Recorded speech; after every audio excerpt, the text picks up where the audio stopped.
محکمہ پولیس آزاد کشمیر کے ہونہار آفیسر اور SHO تھانہ سٹی میرپور راجہ جمیل چڑھوئی میں حرکت قلب بند ہونے سے وفات پا گئے۔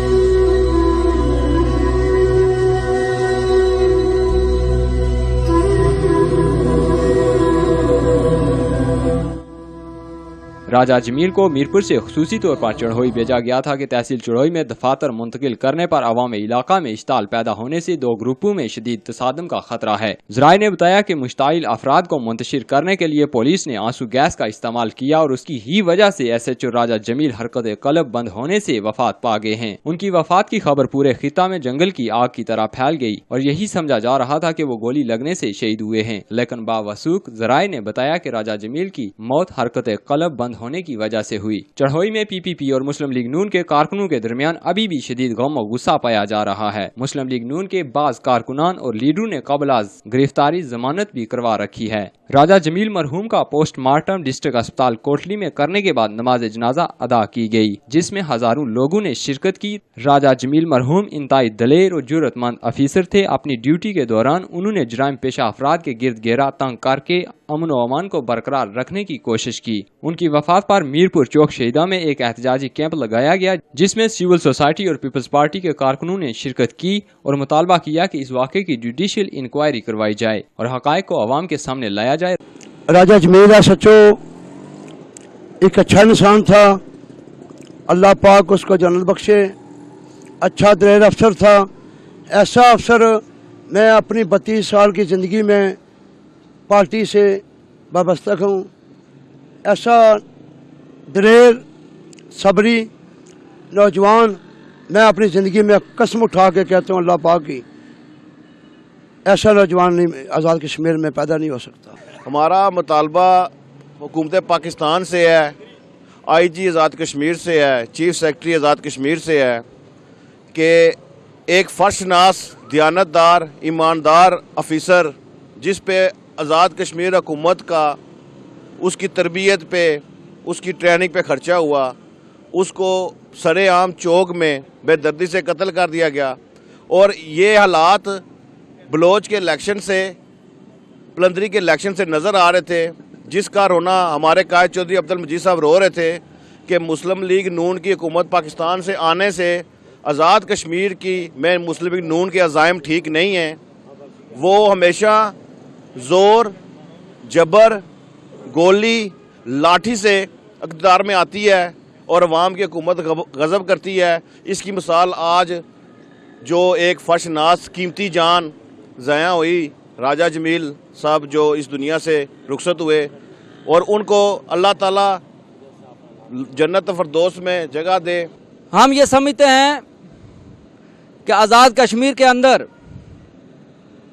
مسلم لیگ نون جب سے آئی ہے، اس نے اس سے قبل بلوچ کے الیکشنوں میں بھی یہ ثبوت دیا کہ مسلم لیگ نون جو ہے یہ ہمیشہ چور دروازے سے انٹر ہوتی ہے، گولی اور ڈنڈے پہ مان رکھتی ہے، جس کو ہم کنڈیمڈ کرتے ہیں، اس کی بھرپور مذمت کرتے ہیں اور راجہ جمیل کے قاتلوں کو گرفتار کرنے کی پرزور حمایت کرتے ہیں۔ اور ہم حکومت اور اساس اداروں سے یہ اپیل کرتے ہیں کہ اس کی فیئر انویسٹیگیشن کرائی جائے اور جو قاتل ہیں، راجہ جمیل صاحب کے قاتل ہیں، ان کو فی الفور گرفتار کیا جائے اور ان کو کیفر کردار تک پہنچایا جائے۔ اور یہ لوگ اسلحے کے ساتھ کچھ دن قبل چڑھوئی میں دندناتے پھرتے رہے ہیں اور بلا وجہ چوہے یاسین صاحب پہ الزام لگا رہے ہیں۔ وہ تو گورنمنٹ کو 20 کروڑ کی منظوری کے بعد دفاتر منتقل کروا رہے ہیں، اور میں چاہتا ہوں کہ ایک فرش ناس افیسر کے قاتلوں کو جلد از جلد کیفر کردار تک پہنچایا جائے۔ جو اس کے علاوہ بھی دیگر ملزمان میں ملوث ہیں، سب کو حکومت سے اپیل کرتا ہوں، DIG سے، SSP عرفان سلیم صاحب سے اپیل کرتا ہوں کہ وہ ان کو جلد از جلد گرفتار کریں اور جوڈیشری سے یہ اپیل کرتا ہوں کہ ان کی ضمانتوں کو کینسل کیا جائے. یہ بلا وجہ اپنی برادری کو آڑ میں لا کر اور عوام کے مستقبل کو خراب کرنا چاہ رہے ہیں. وجہ یہ ہے کہ جو آپ کے سامنے ہے سارا معاملہ ثانیہ چڑوئی والا، جس میں انہوں نے نون لیگ والوں نے بڑی زیادتی کی ہے. ایک حکومت جو ہے جو اسٹیٹ ہے وہ اس کو بہتری کی طرف لے کے جا رہی ہے. جو عدالتیں ہیں جو وہاں پہ تحصیل ہے وہ ساری کرائے کے مکانوں میں رہ رہے ہیں. اگر ان کو وہاں پہ سرکاری بلڈنگ مل جاتی ہے تو اس میں میرے خیال میں عوام کا فائدہ ہے اور اس علاقے کا فائدہ ہے سارے لوگوں کو. اس کے بعد یہ ہے کہ وہاں پہ جو بازار ہے وہ بڑا تنگ ہے، وہاں پہ گاڑیوں کا مسئلہ ہے، کچہری میں جا کے کھڑا کرنا گاڑیاں، یہ وہ آگے لوگوں کے لیے بڑا مشکلات ہے. اگر وہ شہر سے باہر قریب یہ ساتھ جگہ کھلی ہے، وہاں پہ اگر ان کو جگہ مل جاتی ہے اچھی اور وہ گورنمنٹ بنا کے دے رہی ہے، وہاں پہ کسی کو کسی قسم کا کوئی پرابلم نہیں ہونا چاہیے. وہاں پہ سب کو آمین کرنی چاہیے اور ریاست کے ساتھ میرے خیال میں کسی کو اس طرح نہیں کرنا چاہیے. ریاست کیونکہ ریاست ہوتی ہے، اس کے ساتھ کسی قسم کا کوئی اس طرح کا ٹکراؤ بڑا مشکل ہوتا ہے. تو اس لیے ہم یہاں پہ بیٹھے ہیں کہ نون لیگ کے خلاف جو بھی انہوں نے معاملات کیے ہیں، وہاں پہ راجہ جمیل صاحب ہیں، ان کو ہم خراج تحسین پیش کرتے ہیں. وہ تو ماشاءاللہ شہید ہو چکے ہیں، ان کے لیے ہم دعا گو ہیں کہ اللہ تعالیٰ ان کو اعلیٰ عرفہ مقام عطا فرمائے. راجہ جمیل مرحوم ایک دیانتدار افیسر تھے. انہوں نے AK نیوز سے ایک دفعہ گفتگو بھی کی جو ان کی یاد دلاتی رہے گی. کیمرہ مین عمران احمد کے ساتھ کاشف رشید، AK نیوز میرپور، آزاد کشمیر.